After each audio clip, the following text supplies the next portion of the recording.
Corona जिन्दाबादहरू भन्दाखेरि कस्तो लाग्छ क्या, म त्यस्तो हो र जस्तो लाग्छ क्या, होइन जस्तो लाग्छ। भावुक पनि भएँ तपाईँहरूको यो स्वागत देखेर। यो इलाम बजारमा म जम्मा 3 चोटि आएको छु। पहिला चुनाव जित्नुभन्दा अगाडि एउटा सामाजिक अभियन्ताको रूपमा यहाँबाट हामी ताप्लेजुङसम्म गयौँ के कस्तो रहेछ भूगोलहरू, कस्ता रहेछन् बस्तीहरू भन्ने एउटा अलिअलि बुझ्नु पनि मन लागेको थियो।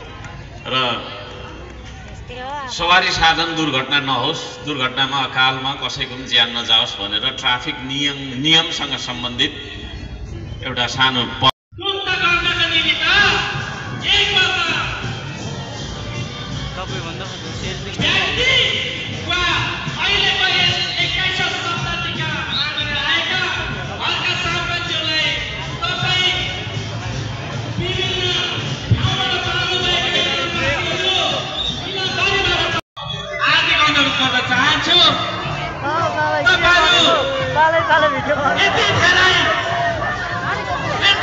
यति कष्ट यति दुःख गरेर हाम्रो कार्यक्रमको प्रमुख अतिथिलाई पर्खेर बसिरहनु भएको छ। यो कुरामा स्वतन्त्र नागरिक समाज इलामले तपाईँलाई सबैभन्दा धेरै धन्यवाद दिन चाहन्छु। तमाम खाले विकृति विसङ्गति र विकृति र विभिन्न खालका कुराहरूलाई सम्बोधन गर्नका निमित्त कविता हल्का साम्बाङलाई हामी स्वागत गर्न चाहन्छौँ। हल्का साम्बाङ तपाईँको मात्र स्टेजमा उपस्थित भइसक्नु भएको छ।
आजको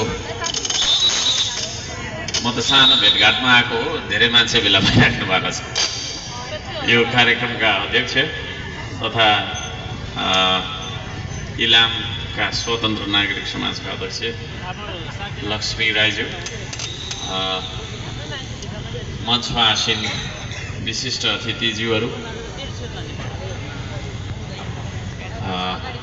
विशेष अतिथिज्यूहरू, स्वतन्त्र नागरिक विभिन्न सङ्घ संस्थाबाट प्रतिनिधित्व गर्नुहुने सांस्कृतिक झाँकी सहित आउनुहुने सम्पूर्ण मैले मान्नुपर्ने मान्यजन, आदरणीय इलाम बजारका स्थानीय आमा बुवा दाजुभाइ तथा दिदीबहिनीहरू, धरानबाट म सँगसँगै आउनुहुने सम्पूर्ण अभियन्ताज्यूहरू, पत्रकार मित्रहरू, सुरक्षाकर्मी मित्रहरू, सम्पूर्णलाई एकमुष्ट अभिवादन सेवा नमस्कार गर्न चाहन्छु। अलि अनौठो शैली छ मेरो भाषाको शैली, अलि अनौठो छ, किनभने म चाहिँ नेता सेता नभएर नेता सेता भन्दिनँ म आफूलाई है, खास बोल्नु पनि आउँदैन मलाई है, तर मेरो मुखबाट जे निस्किन्छ त्यो चाहिँ एउटा आम जनताले भोग्दै गरेको कुराहरू, उसका पीडाहरू, उसका दुःखहरू, उसका साना साना सपनाहरू र उसका ती सपनालाई पुरा गर्ने योजनाहरू, यस्ता कुराहरू हुन् भनेर यहाँले स्वीकार्नु होला। त्यसलाई भाषण नभन्नु होला, किनभने भाषण सुन्नु चाहिँ अल्छी लाग्छ हिजो आज, बरु नाच हेरिन्छ होइन, टिकटकमा यसो चाहिँ नि है भिडियोहरू बनाइन्छ, त्यता लागिन्छ। सबैजनालाई मैले एक दुईवटा कुराहरू सुनाएर जान्छु आज। सबैभन्दा पहिला चाहिँ तपाईँहरू मलाई जुन किसिमले स्वागत गर्नुभयो है, होइन फल्ना जिन्दाबादहरू भन्दाखेरि कस्तो लाग्छ क्या,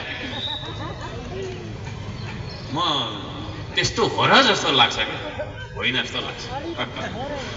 भावुक पनि भएँ तपाईँहरूको यो स्वागत देखेर। यो इलाम बजारमा म जम्मा 3 चोटि आएको छु। पहिला चुनाव जित्नुभन्दा अगाडि एउटा सामाजिक अभियन्ताको रूपमा यहाँबाट हामी ताप्लेजुङसम्म गयौँ के कस्तो रहेछ भूगोलहरू, कस्ता रहेछन् बस्तीहरू भन्ने एउटा अलिअलि बुझ्नु पनि मन लागेको थियो।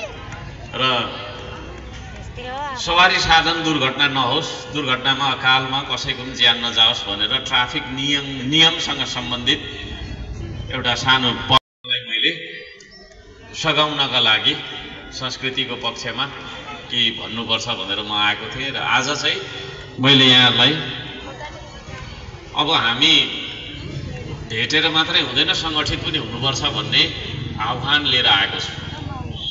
2-3 मिनट जति ध्यान दिएर सुन्नु होला। कुरा सुनिएन भने बुझिँदै, बुझिएन भने फेरि कुरा नबुझी काम गर्नु हुँदैन भने जस्तो होइन, कता जाने के गर्ने भन्ने हुन्छ भनेर। र यहाँले देखाउनु भएको यो मायाप्रति म अत्यन्तै जीवनभर आभारी छु। मैले अघि भने म आफूलाई यो देशको सबभन्दा सानो मान्छे सम्झन्छु होइन, एउटा सानो जस्तो मलाई लाग्छ। आज म यहाँ देशको चिन्ताले आएको छु। धरानको महानगरपालिकाको मेयर हो, त्यहीँ गएर चाहिँ यसो ड्रेनहरू बनाउनु, जाली लाउनु, बाटो बनाउनु, विकासे काम गर्दै बस्नु नि, क्या खोजेको यहाँ भन्नु पनि मन लागेको होला कतिलाई मिडियामा। मेरो विरोध पनि गर्ने मान्छेहरू छन् नि। म तपाईँहरूको लागि पनि चिन्तित भएर कुदेको छु यहाँ। म मेरो लागि आएको होइन। हर्क साम्पाङको बारेमा यहाँहरूलाई बुझ्न मन लाग्छ भने हर्क साम्पाङ भनेको एउटा आवाज हो है, जो चुप लागेर कहिले पनि बसेन, कहिले पनि बस्दैन र कहिले पनि बस्नेवाला छैन। हर्क साम्पाङ भन्ने त्यो आवाज जहिले पनि कराइ नै रहन्छ। विकृति विरुद्ध कराइरहन्छ, अन्याय विरुद्ध कराइरहन्छ, अत्याचार विरुद्ध कराइरहन्छ। आफू मात्रै कराउँदैन, अरूलाई पनि कराउनु पर्छ है भन्छ। त्यो भएको कारणले गर्दाखेरि त्यो एउटा आवाज आज इलाम बजारमा फेरि कराउँदै कराउँदै यसरी उभिएर बसिराख्नुहुन्न। तपाईँको काम छ, घर परिवार छ, विविध छ। यसरी आम नेपालीले होइन आफ्नो आँखामा देखेको सपनाहरू जब यो देशमा छैन एउटा धोकामा परिणत हुन्छ, जब हामी हजारौंको संख्यामा विदेश जान्छौं, सयौंको संख्यामा मरेर आउँछौं, 21औं शताब्दीमा हामीले पनि सुख पाउने अधिकार हाम्रो छ। हामी हाँस्न चाहन्छौं तर हाँस्न सकिराखेको हुँदैन। ती पीडाहरूलाई महसुस गर्छु अनि रुने गर्छु। युवा भन्ने बित्तिकै टिनेजर्सले सुन्नु होला हैन। अहिले भर्खर साकेला सिली नाच्दै गर्ने नानीहरूले पनि सुन्नु है। मेरो उमेरको मान्छेले मात्रै सुन्नुपर्छ भन्ने छैन, सानसाना नानीहरूले पनि सुन्नु। र म यहाँहरू सबैजनालाई अनुरोध गर्न चाहन्छु, अब हामी संगठित हुनु जरुरी छ। म चाहिँ त्यसरी बुझ्छु। र जहाँसम्म मैले पाएँ यहाँनिर आउँदाखेरि 3 चोटि म आएको छु, 3 चोटि नै अत्यन्तै धेरै माया यहाँहरूले देखाउनु हुँदाखेरि पक्कै पनि त्यो ठाउँ साँच्चै नै हैन जस्तो मैले यस्तो हो भनेर सोचेको थिएँ त्यस्तै नै मैले पाएको छु। कुनै पनि ठाउँ राम्रो हुनु नहुनु भन्ने कुरा चाहिँ त्यो ठाउँको मान्छेहरूको बोली व्यवहार कस्तो छ, त्यो मान्छेहरू कस्ता छन् हैन। सुन्दर काम गर्नका लागि तपाईँ हामी एक ठाउँमा आएर एउटा टिम बनाउनु पर्छ जस्तो पनि मलाई लाग्छ। अब 2-4 कुराहरू म सुनाउँछु, त्यसपछि तपाईको चित्त बुझ्छ भने अब हामी एक ठाउँमा आउनु पनि पर्छ। म सबैजनालाई अनुरोध गर्न चाहन्छु। हाम्रो धरती, हाम्रो आकाश, हाम्रै परिवेश भन्ने एउटा गीत मैले लेखेको छु। म गीत लेख्ने गर्छु, गीत गाउँछु पनि। मेरो गीत हिट छ कि छैन? राम्रो खालको चाहिँ हिट हुँदैन। त्यो फटाहा ओइ फटाहा भन्नेहरू होइन, भयो अब पुग्यो भयो सिङ्गापुर पनि बनाइस् भन्ने चाहिँ चलिरहेको हुन्छ। म छक्क पर्छु। कस्तो राम्रो हालेर पनि बनाउँछु नि म, तिनीहरू चल्दैन होइन। अब पुग्यो तेरो विकासले पुग्यो भन्ने हिजो बनाएको थियो नि, कम त ट्रेन्डिङमा छ, हिजै बनाएको आजै ट्रेन्डिङमा छ। बारीको तपाईँको खेतबारीको गरेपछि हाम्रो रगत बगेको छ। हामी प्रत्येक डाँडामा शहीद भएका छौँ। काका राप्रपाको, मामा माओवादीको, एक घरभित्रै हाम्रो कुस्ती परिरहेको हुन्छ है। बाउले बनाउनु खोजेको कुरा छोराले उखालेर फालिदिन्छ, छोराले काम गर्न खोज्यो भने काकाले हतार गरेर मुद्दा लाउँछ, किनभने पार्टी मिलेन नि। त्यसो भएको कारणले गर्दाखेरि हामी लडिरहेका छौँ, काम गरिरहेका छैनौँ। जातिको कारणले पनि हामी मिल्दैनौँ, हामीले कहिल्यै पनि सँगै बस्ने काम गरेनौँ। त्यसो भएको कारणले आदरणीय दाजुभाइ दिदीबहिनीहरू, मैले एउटा अभियान सुरु गरेको छु, 3 वर्ष जति भयो। त्यो अभियानको अनुसरण इलाममा पनि भएको छु। म लक्ष्मीजी लगायत उहाँको टिमलाई धन्यवाद दिन चाहन्छु। श्रमदानको अभियान यो देशको लागि पसिना बगाउने अभियान मात्र यस्तो अभियान हो जुन श्रम गर्ने मान्छे है। म चाहिँ हकेलामा पानी फोका फुटाएर हिँड्ने मेयर आफूलाई सानो मान्छे सम्झन्छु। त्यो पद मेरो अस्थायी हो है। 5 वर्षको लागि धराने जनताले मलाई चुनेको, 3 वर्ष गइसक्यो, 2 वर्ष मात्रै बाँकी छ।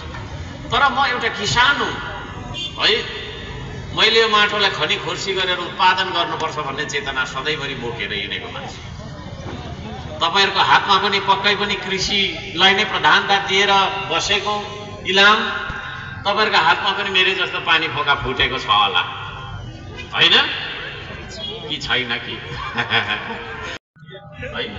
पाखे साखे होइन, मलाई थाहा छ, म शिक्षित व्यक्ति हुँ। तर किन डोको चाहिँ बोकेको त भन्दा